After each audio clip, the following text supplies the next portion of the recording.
Sometimes the most dangerous enemy isn't the one you can see through your scope. Sometimes it's the one sitting right behind you in your own command structure. Staff Sergeant Marcus Rivera learned this the hard way when his perfectly executed mission turned into a nightmare that would test everything he believed about honor, duty, and justice. What started as routine counter-sniper operations in Afghanistan became a fight for his freedom, his reputation, and his very life. But, when all seemed lost, when the military justice system appeared ready to destroy an innocent Marine, someone unexpected stepped into that courtroom. Someone whose presence would change everything and reveal a conspiracy that reached far higher than anyone imagined. This is the true story of how one man's dedication to duty became his greatest threat, and how the truth sometimes needs a 4-star general to set it free. The desert heat shimmered like liquid glass across the Afghan landscape as Staff Sergeant Marcus Rivera adjusted his position behind the Barrett M82 rifle. 600 meters away, his target moved through the crosshairs with mechanical precision. Rivera had been tracking this particular Taliban sniper for 3 weeks, watching him terrorize a small village outside Kandahar. The enemy marksman had already claimed the lives of 4 American soldiers and countless civilians. Rivera's breathing slowed to match his heartbeat. In, hold, squeeze. The fundamentals his drill instructor had drilled into him at Paris Island echoed in his mind like a prayer. His finger found the familiar curve of the trigger, applying pressure with the patience of a man who understood that one moment of precision could save dozens of lives. The wind died to nothing. The target paused, framed perfectly in Rivera's scope. Time seemed to stop in that space between heartbeats where snipers live and die. Rivera squeezed the trigger with the gentleness of a lover's touch. The .50 caliber round traveled across the desert at nearly 3,000 feet per second, finding its mark with surgical precision. Through his scope, Rivera watched the target drop instantly. Clean. Professional. Exactly as trained. He chambered another round out of habit, scanning for additional threats, but the area remained still except for the panicked movements of the dead sniper spotter, who fled into the maze of mud brick buildings. Tango down, Rivera whispered into his radio, his voice steady despite the adrenaline coursing through his veins. Clean kill, threat neutralized. Copy that, Reaper 6, came the reply from his commanding officer, Captain Bradley Hutchins. Outstanding work. RTB when ready. Rivera began the methodical process of packing his equipment, each movement precise and practiced. The Barrett broke down into manageable pieces that fit perfectly into his pack. As he worked, he felt the familiar mixture of satisfaction and sorrow that followed every successful engagement. Another enemy eliminated, another threat removed from the battlefield. But also another human life ended by his hand, even if it was a life dedicated to killing innocents. This was his 43rd confirmed kill in 18 months of deployment. Each one documented, each one justified, each one necessary. Rivera took no joy in the numbers, but he understood their importance. Every terrorist he eliminated was potentially dozens of innocent lives saved. It was mathematics written in blood, but it was mathematics nonetheless. The journey back to Forward Operating Base Chapman took 2 hours through terrain that seemed designed by nature to hide improvised explosive devices and ambush points. Rivera's team moved with the cautious efficiency of men who had learned to read the landscape like a book written in death. His spotter, Corporal James Tank Morrison, kept pace beside him, scanning constantly for threats. "Hell of a shot, Sergeant," Morrison said as they navigated a particularly treacherous stretch of rocky ground. "That bastard never knew what hit him." Rivera nodded but remained focused on their surroundings. In his experience, the most dangerous moment for a sniper team wasn't during the engagement but during the extraction. The enemy had a nasty habit of following the sound of gunfire, and revenge was a powerful motivator. They reached the base without incident, passing through security checkpoints manned by Marines who nodded respectfully at Rivera's return. His reputation had grown over the past year and a half. The other Marines called him the Ghost of Kandahar, a nickname he neither encouraged nor discouraged. Reputation was a tool like any other in warfare, and if it made the enemy more cautious, more likely to make mistakes, then he would accept it. The debriefing room was Spartan and functional, containing only a metal table, folding chairs, and a digital recorder. Captain Hutchins waited inside, along with Major Sarah Collins, the battalion intelligence officer. Both looked pleased, which usually meant Rivera's work had broader implications than just eliminating a single threat. "Sergeant Rivera," Captain Hutchins began, his voice carrying the crisp authority of a West Point graduate, "I want to personally commend you on today's operation. That target has been priority one for this entire sector." "Thank you, sir," Rivera replied, settling into the familiar rhythm of after-action reporting. The shot was clean, no collateral damage, no civilian casualties. The target was positively identified as Ahmed Nazir, the sniper responsible for the attacks on Checkpoint Alpha. Major Collins leaned forward, her eyes bright with the intensity Rivera had learned to associate with intelligence officers who had just connected important dots. "Sergeant, what you may not know is that Nazir wasn't just any Taliban sniper. Our sources indicate he was being groomed for high-level operations, possibly including attacks on coalition leadership." Rivera absorbed this information without visible reaction. In his world, every target was important, every shot mattered. Whether the enemy was a foot soldier or a future commander made little difference when viewing them through a scope. Dead was dead, and the threat was eliminated either way. Additionally, Major Collins continued, "The intelligence we've gathered from surveillance of his position has provided significant insights into enemy movement patterns in this sector. Your patience in tracking him for 3 weeks has paid dividends beyond just eliminating the immediate threat." The formal debriefing continued for another 30 minutes, covering technical details, ammunition expenditure, equipment performance, and lessons learned. Rivera answered each question with the thoroughness expected of a professional soldier, providing the kind of detailed information that would help future operations succeed. As the meeting concluded, Captain Hutchins dismissed Morrison but asked Rivera to remain. The sergeant settled back into his chair, wondering what additional information his commanding officer needed to discuss privately. "Marcus," the captain said, using Rivera's first name in a way that immediately put the sniper on alert, "I need to talk to you about something that goes beyond today's operation." Rivera waited, his expression neutral but his mind racing. In his experience, conversations that began this way rarely led anywhere good. "There's been some concern raised about your recent operations," Hutchins continued, his tone careful and measured. "Questions about methodology, rules of engagement, that sort of thing." "Sir, I follow ROE to the letter," Rivera replied immediately. "Every engagement has been properly documented and justified. My shooting log is current and accurate." "I know that, Marcus. I've reviewed your files personally. But there are people higher up the chain who are asking questions. Political pressure from Washington about civilian casualties, media attention on sniper operations. You understand how these things work." Rivera understood all too well. Politics had a way of reaching even into the most remote corners of the battlefield, turning successful military operations into public relations problems. But understanding didn't make it any less frustrating. "What exactly are they questioning, sir?" "Your kill count primarily. 43 confirmed in 18 months is significant. It's drawing attention from people who don't understand the realities of what we're dealing with out here. Every one of those kills was legitimate, sir.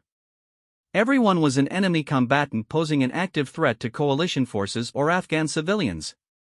I have documentation for each engagement." "I believe you, Marcus. But perception sometimes matters more than reality in this business. I'm just giving you a heads up that there might be additional scrutiny coming your way." Rivera nodded, though internally he felt the familiar frustration of having his professionalism questioned by people who had never held a rifle in combat. Politics was the one enemy he couldn't eliminate with a well-placed shot. That evening, Rivera sat in his small quarters, cleaning his weapons with the meditative focus that had become second nature over years of military service. Each piece of his rifle received individual attention, every surface inspected for wear or damage that might affect performance. The ritual was both practical and psychological, a way of maintaining connection with the tools that kept him alive. A knock at his door interrupted his maintenance routine. Morrison stood outside, his usually relaxed demeanor replaced by obvious concern. "Sergeant, you need to see this," Morrison said, holding up a tablet displaying an email message. Rivera read the message twice before its implications fully registered. Criminal Investigation Division wanted to interview him regarding his recent operations. Not a routine debriefing or administrative review, but a formal investigation conducted by the military's primary law enforcement agency. When? Rivera asked, his voice steady despite the growing knot in his stomach. Tomorrow morning, 0800 hours. They're flying in investigators from Bagram. Rivera handed back the tablet and returned to cleaning his rifle, but his mind was no longer focused on maintenance procedures.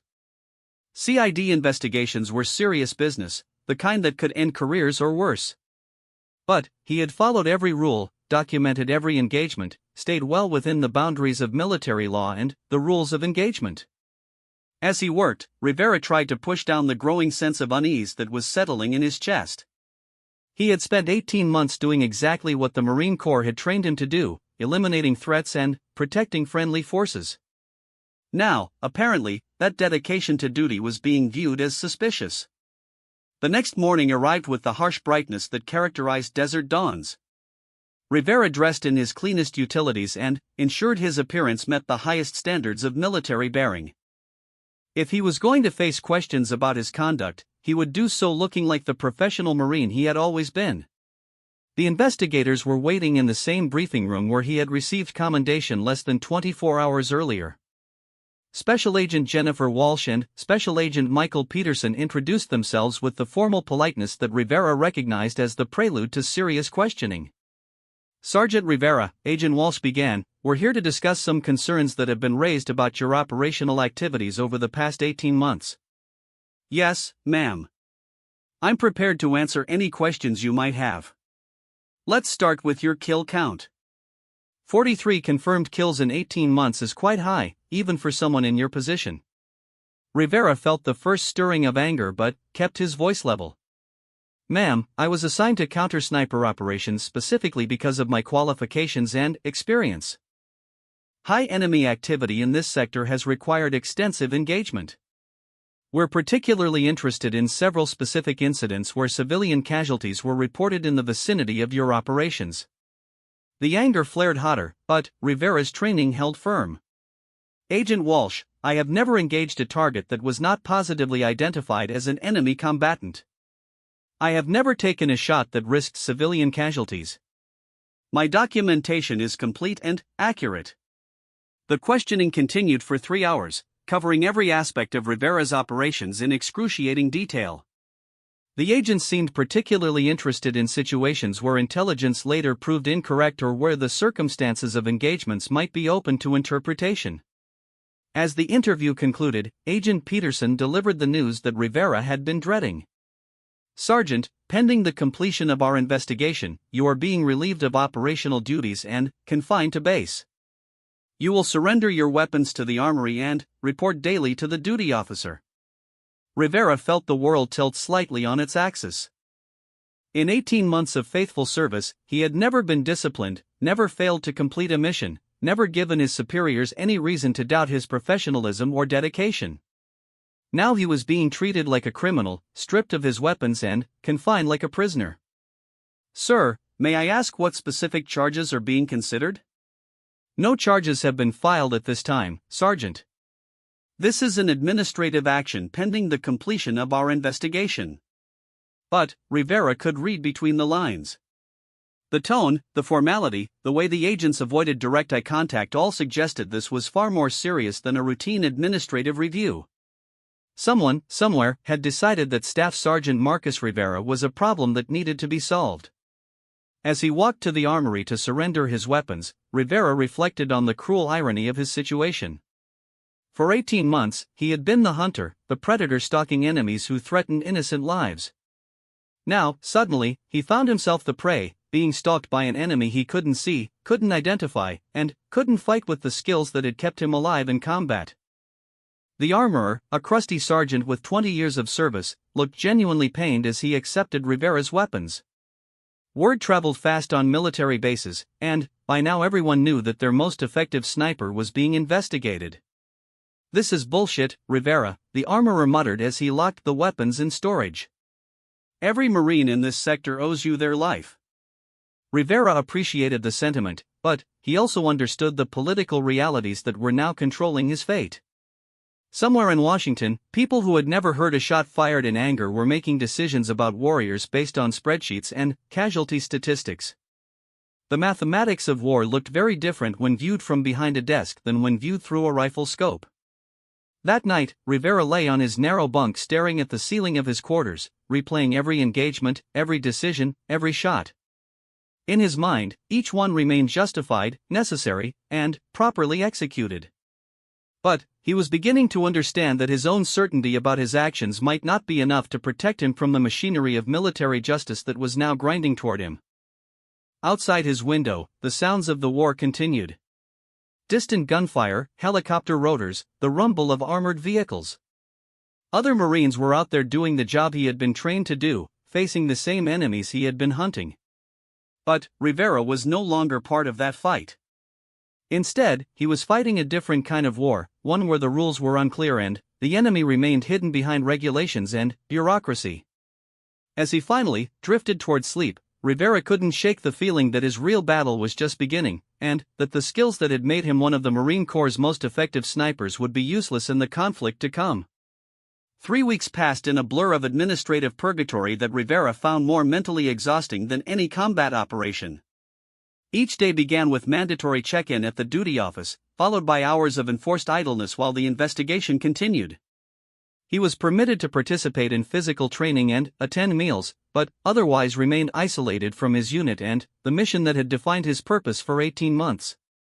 The worst part wasn't the confinement or even the uncertainty about his future. It was watching other Marines go out on missions he should have been leading, knowing that his expertise and experience were sitting unused while threats remained in the field. Morrison had been reassigned to another sniper team, but Rivera could see the concern in his former spotter's eyes whenever their paths crossed on base. On a particularly frustrating Thursday morning, Rivera was summoned to meet with his assigned military defense counsel, Captain David Chun.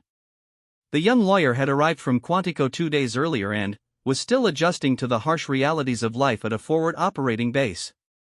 Sergeant Rivera, Captain Chen began, settling into the metal chair across from him in the small conference room they had been assigned. I've completed my initial review of the case file, and I need to be frank with you about what we're facing. Rivera appreciated directness after weeks of bureaucratic doublespeak. What's the situation, sir? The investigation has expanded significantly beyond what was initially indicated. CID has been in contact with the FBI, and there are suggestions that this case might be transferred to civilian jurisdiction. The news hit Rivera like a physical blow. Military justice, while strict, at least operated under rules he understood. Civilian prosecution would mean an entirely different legal framework, one where his years of faithful service would carry less weight. On what grounds, sir? The investigators are building a case around excessive use of force and potential violations of international law regarding civilian casualties. They're claiming that your operation methods show a pattern of reckless endangerment. Rivera felt his jaw tighten. Captain, I have complete documentation for every engagement. Every shot was taken against a positively identified enemy combatant. There were no civilian casualties caused by my actions. I believe you, Sergeant. But they're arguing that your interpretation of hostile intent was too broad, that you engaged targets without sufficient confirmation of immediate threat. They're also questioning the accuracy of your intelligence reports. What intelligence reports? Captain Chen consulted his notes, and Rivera noticed the lawyer's hands were trembling slightly. Whether from caffeine withdrawal or nervousness, Rivera couldn't tell. According to CID, several of your targets were later determined to be civilians or individuals with questionable combatant status. They're claiming your kill reports contain discrepancies with subsequent intelligence assessments. Rivera's mind raced through his operational history, searching for any engagement that might fit this description. Every target had been carefully evaluated, every shot justified by clear evidence of hostile activity. He began to suspect that someone was manipulating the intelligence retroactively, creating a paper trail that would support predetermined conclusions. Sir, I need to see those intelligence reports. Something doesn't add up here. That's where we run into our first major problem. most of the relevant documents are classified above your clearance level, and some have been sealed by the investigating authorities. I'm fighting for access, but it's going to take time. Time was something Rivera suspected he didn't have much of. The investigation was clearly moving forward with mechanical precision, and he was beginning to understand that the outcome might be predetermined regardless of the facts. That evening, Rivera was approached by Corporal Lisa Hernandez, an intelligence analyst he had worked with on several operations. She found him in the dining facility during the quiet period between dinner and evening chow. "Sergeant Rivera," she said quietly, glancing around to ensure their conversation wouldn't be overheard, "I need to talk to you about something important." Rivera gestured to the seat across from him, noting the obvious anxiety in Hernandez's demeanor. "I've been reviewing some of the intelligence files related to your case," she began, her voice barely above a whisper. "There are things that don't make sense, inconsistencies that weren't there when the reports were originally filed." "What kind of inconsistencies?" "Target identification reports that have been altered, intelligence summaries that contradict the original field observations." "Someone has been going back and changing the documentation." Rivera felt a cold certainty settling in his stomach. If Hernandez was correct, then this wasn't just an investigation into his conduct. It was a deliberate attempt to manufacture evidence against him. Why would someone do that? "I don't know, but I've seen this kind of thing before." Sometimes when operations become politically sensitive, people higher up the chain decide they need a scapegoat. Someone to blame when things get messy. Hernandez slid a small flash drive across the table, concealing the movement by reaching for her coffee cup. "I made copies of some of the original files before they were sealed. If you can find a way to get these to your lawyer, they might help your case." Rivera palmed the drive without looking at it directly. "Corporal, this could end your career if anyone finds out." "Sergeant, you saved my convoy 3 months ago when we got hit by that IED. That Taliban sniper you took out was about to light us up when you put him down. I owe you my life, and I don't forget debts like that." As Hernandez walked away, Rivera felt the first glimmer of hope he had experienced since the investigation began. If the intelligence reports had been altered, it meant there was evidence of a conspiracy against him. The question was whether he could prove it before the machinery of military justice ground him to pieces. The next morning brought unexpected developments. Captain Chen arrived at their meeting with news that changed the entire dynamic of Rivera's case. "Sergeant, formal charges are being filed today. Article 118, unpremeditated murder, and Article 134, general article covering violations of international law." Rivera felt the floor drop out from under him.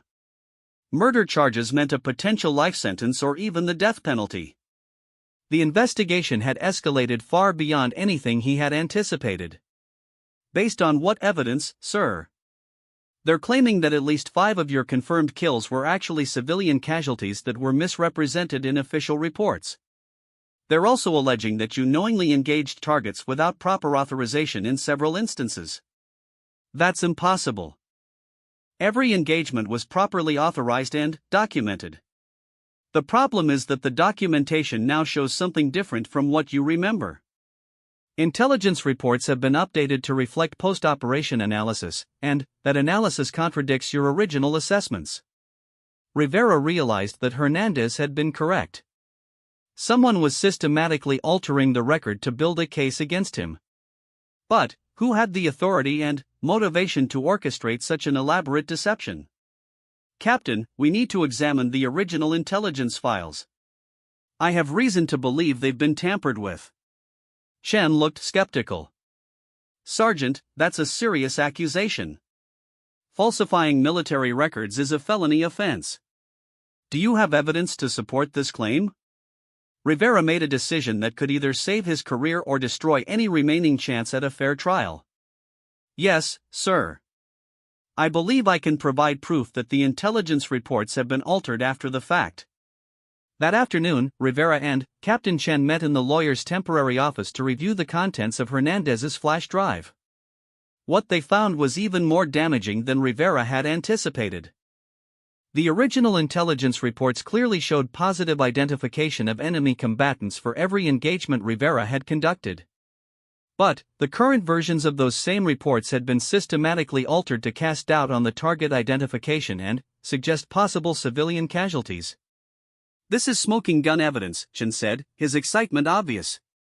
"If we can authenticate these files and prove they're the originals, it completely undermines the prosecution's case. The question is who had the authority and opportunity to make these changes," Rivera replied.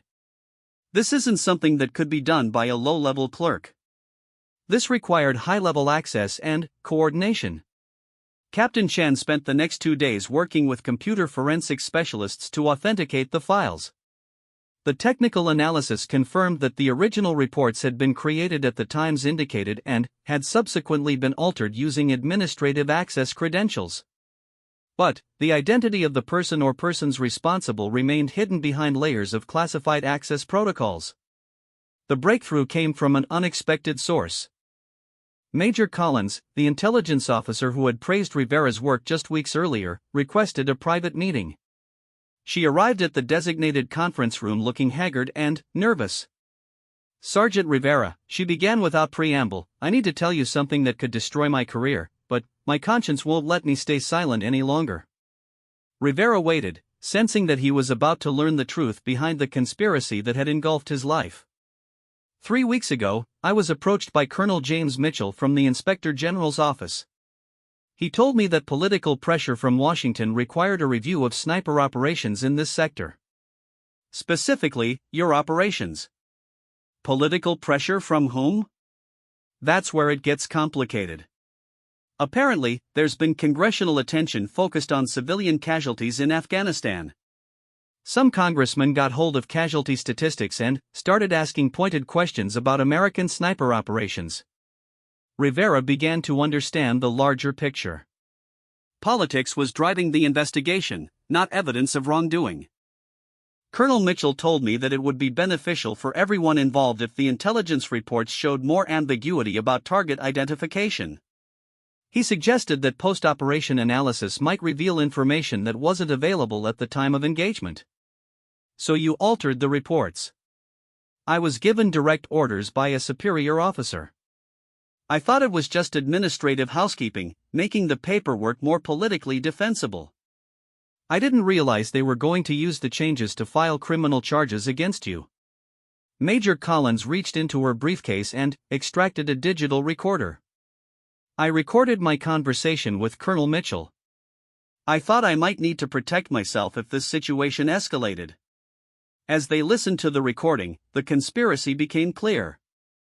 Colonel Mitchell was acting on behalf of unnamed Pentagon officials who needed a scapegoat for the congressional inquiry. Rivera's success as a sniper made him a visible target, and his high kill count provided the statistics that critics could point to as evidence of excessive force. "There's more," Collins continued. "Mitchell told me that this case was going to be used as an example to Congress, showing that the military takes civilian casualties seriously and holds personnel accountable for their actions." Rivera felt sick.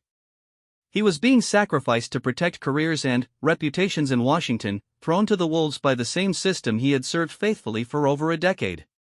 "Major, why are you telling me this now?" "Because I've been watching the news, and I know where this is heading. They're going to court-martial you as a war criminal to satisfy political pressure. I can't live with that on my conscience, especially when I know the charges are based on falsified evidence." Captain Chen interrupted their conversation with obvious excitement. "Major Collins, would you be willing to testify about this conspiracy? With your testimony and the technical evidence of document tampering, we can prove that Sergeant Rivera is being framed." Collins nodded grimly. "I'll testify. My career is probably over anyway once this comes out, but at least I can try to prevent an innocent Marine from being destroyed by this political game." As the meeting concluded, Rivera felt a mixture of relief and apprehension. The truth was finally emerging, but he understood that powerful people had invested significant resources in making him the fall guy for broader policy failures. They wouldn't give up easily, and the battle ahead would test every resource he could muster. That night, Rivera lay in his bunk thinking about the irony of his situation. For 18 months, he had hunted enemies who hid in shadows, using deception and misdirection to avoid detection. now he found himself being hunted by enemies who operated from air-conditioned offices, using paperwork and political pressure as their weapons of choice. The war he was fighting now was more dangerous than anything he had faced in combat, because the enemy wore the same uniform he did and spoke the language of duty and honor while pursuing their own interests. But Rivera had spent his entire adult life as a Marine, and Marines didn't quit when the odds were against them. He was going to fight this battle with the same determination and precision he had brought to every mission in his career. The enemy might have chosen the battlefield, but Rivera intended to dictate the terms of engagement. And, unlike his previous targets, these enemies couldn't hide in the mountains or blend into civilian populations. Their names were on documents, their voices were on recordings, and their conspiracy was about to be exposed in a military courtroom. The hunt was about to begin again, but this time Rivera would be fighting for more than just military objectives. He would be fighting for justice, truth, and the honor of every service member who had ever been betrayed by the system they swore to defend. And he had no intention of losing this battle, regardless of how powerful his enemies thought they were. The court-martial of Staff Sergeant Marcus Rivera was scheduled to begin on a Monday morning that dawned gray and oppressive, as if the Afghan sky itself understood the gravity of what was about to unfold.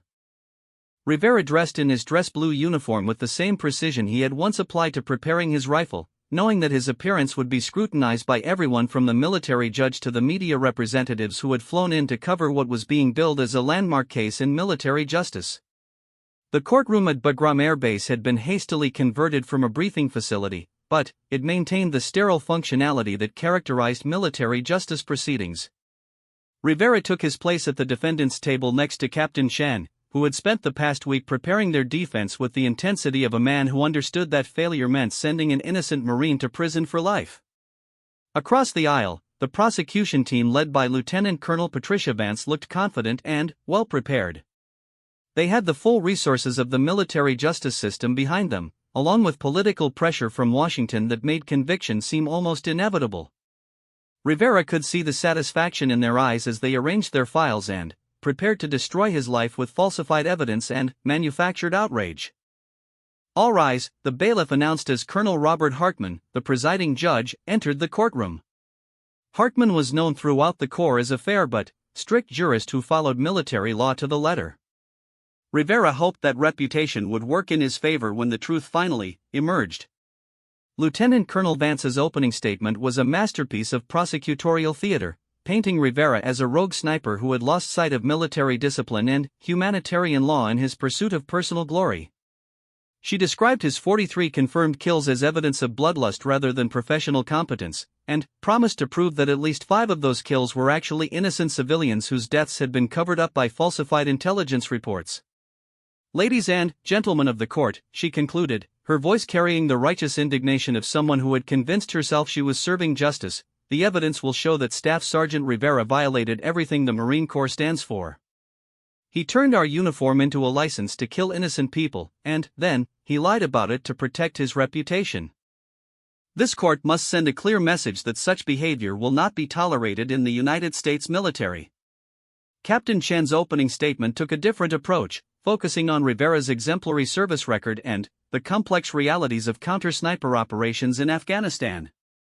He promised to prove that every one of Rivera's engagements was justified and properly authorized, and that the evidence against his client had been systematically falsified by individuals with political motivations.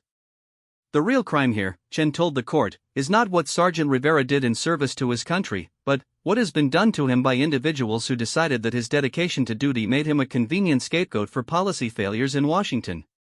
The prosecution's case unfolded over the next 3 days with mechanical precision.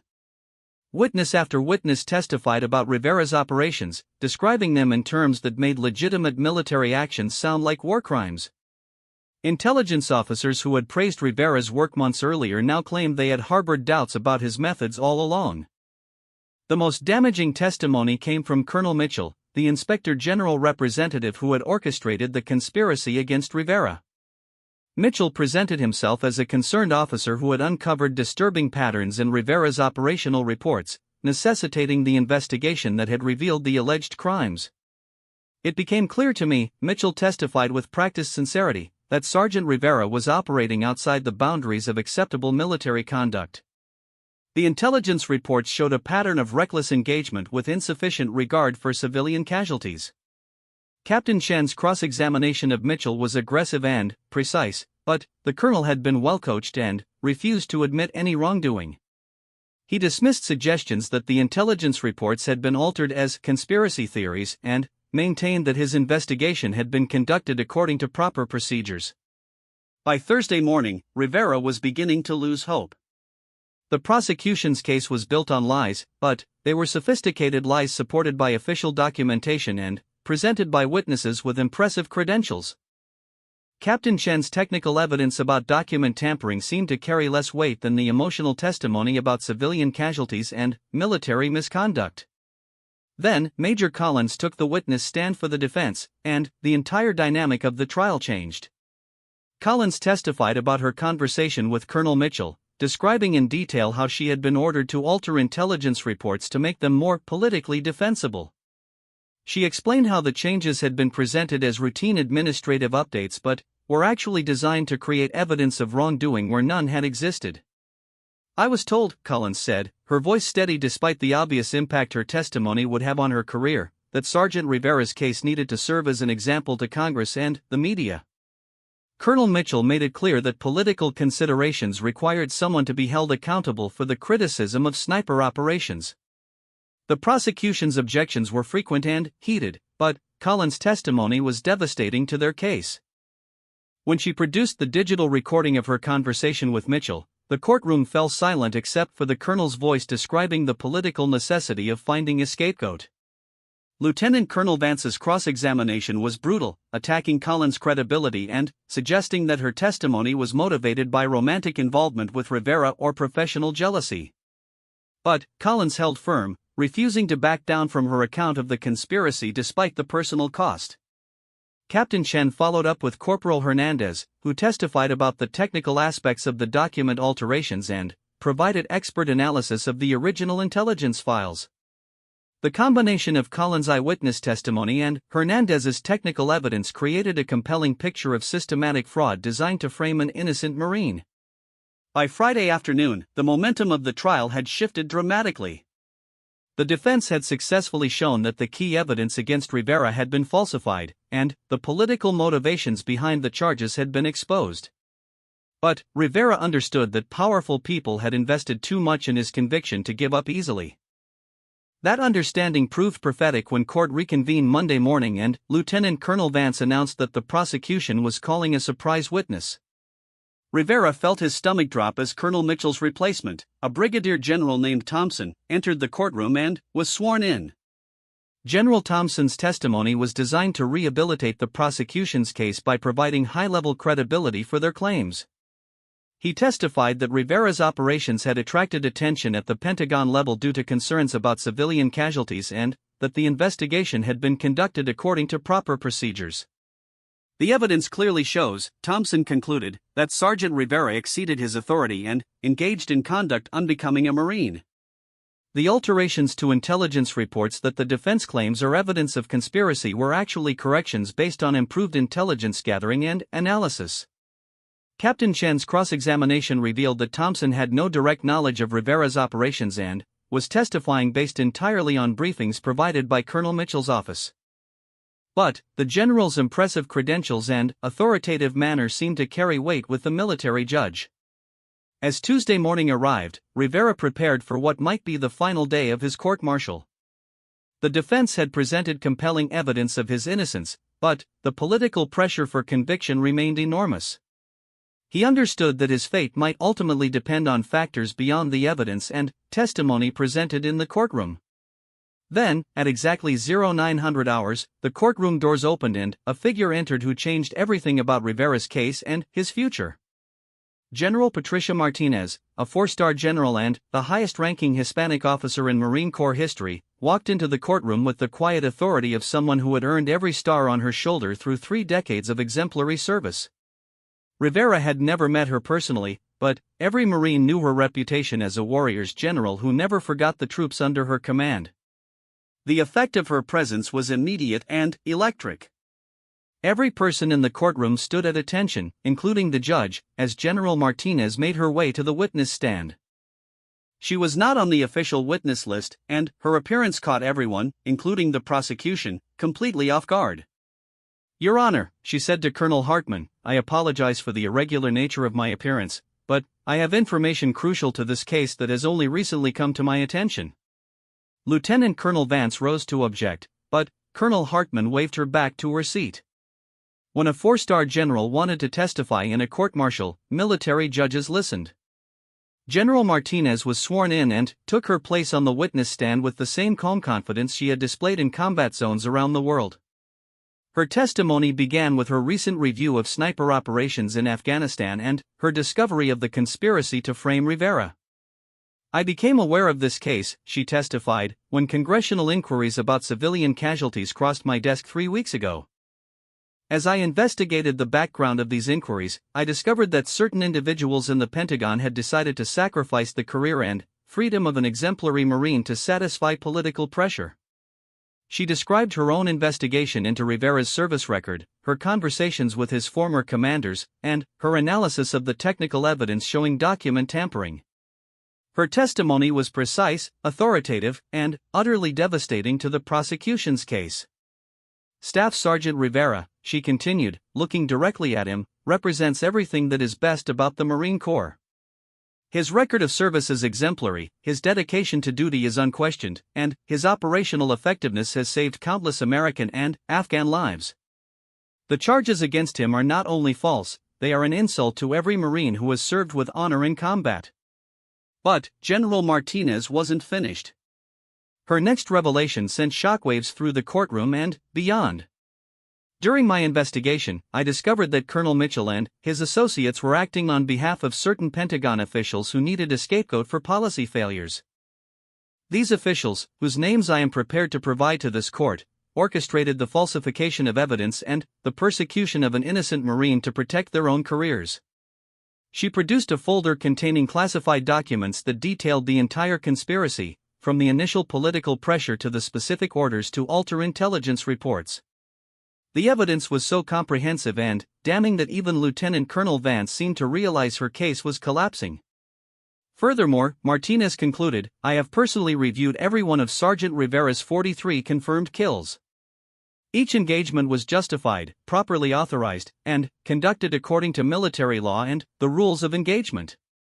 Sergeant Rivera is not a war criminal.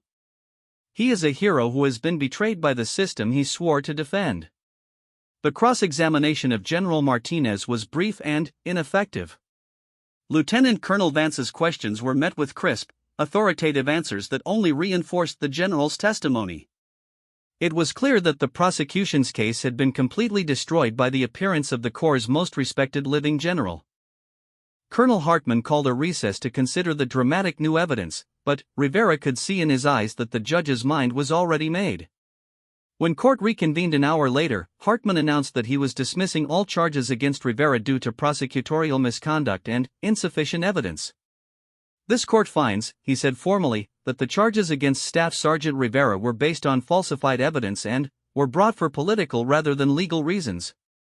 Sergeant Rivera is hereby acquitted of all charges and restored to full duty status." The courtroom erupted in cheers from the Marines who had packed the gallery to support their fellow warrior. Rivera felt tears streaming down his face as the weight of months of fear and uncertainty finally lifted from his shoulders. But General Martinez wasn't finished with her mission. As the courtroom began to empty, she approached Rivera and Captain Chen with news that would complete his vindication.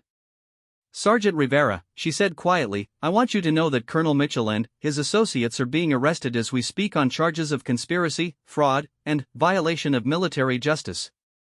The Pentagon officials who ordered this persecution are being relieved of duty and will face their own legal proceedings." She handed Rivera a set of orders bearing her signature and the seal of the Commandant of the Marine Corps. "You're being transferred to Quantico to serve as a senior instructor at the Scout Sniper School.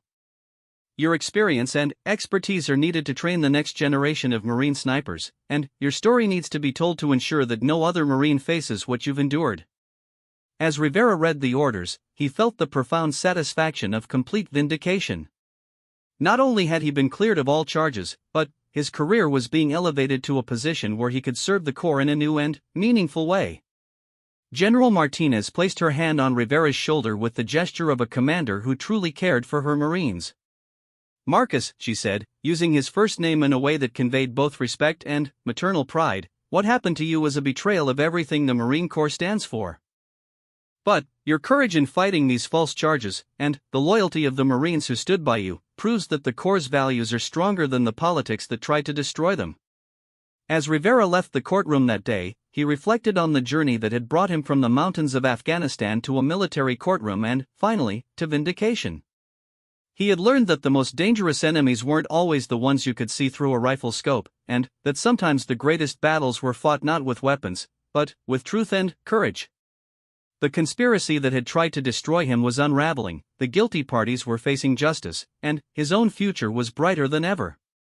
But, more importantly, the integrity of the military justice system had been preserved, and future Marines would be protected from the kind of political persecution he had endured. Staff Sergeant Marcus Rivera walked out of that courtroom not just as a free man, but as a vindicated hero whose story would inspire generations of Marines to come. The four-star general who had entered the courtroom at his darkest hour had not just saved his career. She had restored faith in a system that sometimes stumbled but ultimately served justice for those brave enough to fight for it. The hunt was finally over, but Rivera's service to his country was just beginning a new chapter. And, this time, he would be the one training others to hunt the enemies of freedom, armed with the knowledge that truth and honor would always triumph over deception and political expedience, no matter how long the battle might take.